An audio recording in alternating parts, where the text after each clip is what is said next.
కర్నూలులో high court bench ఏర్పాటుకు రాష్ట్ర ప్రభుత్వం సిద్ధంగా ఉందని ఏపీ సీఎం చంద్రబాబు అన్నారు. సోమవారం ఆయన న్యాయశాఖపై సమీక్ష నిర్వహించారు. హైకోర్టు బెంచ్ ఏర్పాటు ప్రతిపాదనలను త్వరలోనే కేంద్రానికి పంపుతున్నట్లుగా స్పష్టం చేశారు. మంత్రివర్గ భేటీలో తీర్మానం చేసి కేంద్రానికి పంపిస్తామన్నారు. అమరావతి అంతర్జాతీయ న్యాయ కళాశాల ఏర్పాటుపైన సీఎం సమీక్ష నిర్వహించారు. Bar council of India trust ద్వారా 100 ఎకరాల్లో న్యాయ కళాశాల ఏర్పాటు చేయాలని నిర్ణయించారు. జూనియర్ న్యాయవాదులకు నెలకు 10,000 గౌరవ వేతనం ఇవ్వాలని అధికారులను ఆదేశించారు. జూనియర్ న్యాయవాదులకు శిక్షణ అకాడమీ ఏర్పాటుకు కార్యాచరణ సిద్ధం చేయాలన్నారు. తిరుమల 7 కొండల వాడంటే ఒక్కొక్కరు ఒక్కొక్క పేరుతో పిలుచుకుంటున్నారు. ఉత్తర భారతదేశానికి పోతే బాలాజీ అని, తమిళనాడు పోతే పెరుమాళ్ళని అనేక రకాలుగా పిలుచుకుంటూ భక్తులందరికీ ఒక నమ్మకం, ఇష్టమైన దేవుడు, కలియుగ దేవుడు. అదే సమయంలో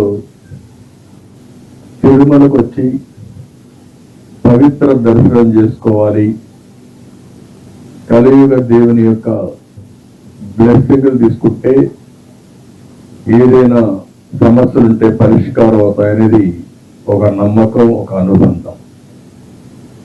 అందుకే అలాంటి పవిత్రమైన స్థలాన్ని ఒక విధంగా చెప్పాలంటే ఇప్పటి వరకు వచ్చిన పాలకులు కొంతమంది సమర్థవంతంగా పనిచేయలేకపోయినా నష్టం జరిగే విధంగా ఎవరూ ప్రవర్తించలేదు.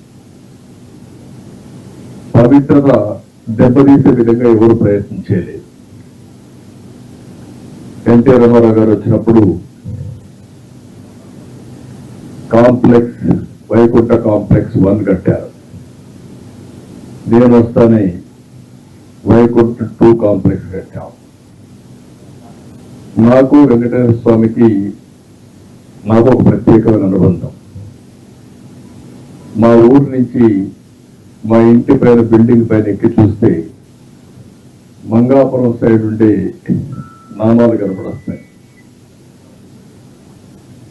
అది ఎప్పుడు కూడా చిన్నప్పుడు కూడా బ్రహ్మోత్సవ సందర్భాల్లో ఒక్క పొద్దుండి అదే మరి దేవుని దగ్గర పోయి దర్శనం చేసుకుంటే ఆనవాయితీ. మంగాపురం ద్వారా నెట్టిపోయేవాడం, మళ్ళీ ఆ మెట్లు తిరుపతికి వచ్చి మళ్ళీ తిరిగి వచ్చేవాడం. అలాంటి ఒక అనుబంధం. అందుకే నేను వస్తానే టెంపుల్ మాస్టర్ ప్లాన్ లో భాగంగా అనేక అభివృద్ధి కార్యక్రమాలు చేపట్టాను. మాడ వీధుల అభివృద్ధి కూడా నేను ముఖ్యమంత్రిగా ఉన్నప్పుడే చేశాం. ఎన్టీ రామారావు గారు ఉన్నప్పుడు అన్నదానం పెడితే నేను దానికి అదనంగా ప్రాణదానాన్ని కూడా ప్రవేశపెట్టాం. అన్నదానానికి ఇప్పుడు 2,000 కోట్లు కార్పస్ కూడా ఉంది. ఎంతమందికైనా సరే భోజనం ఫ్రీగా పెట్టడమే కాకుండా ఒక పద్ధతి ప్రకారం వచ్చే వడ్డీతోనే సరిపోతా ఉంది. మళ్లీ డబ్బులు కార్పస్ పెరుగుతా ఉంది.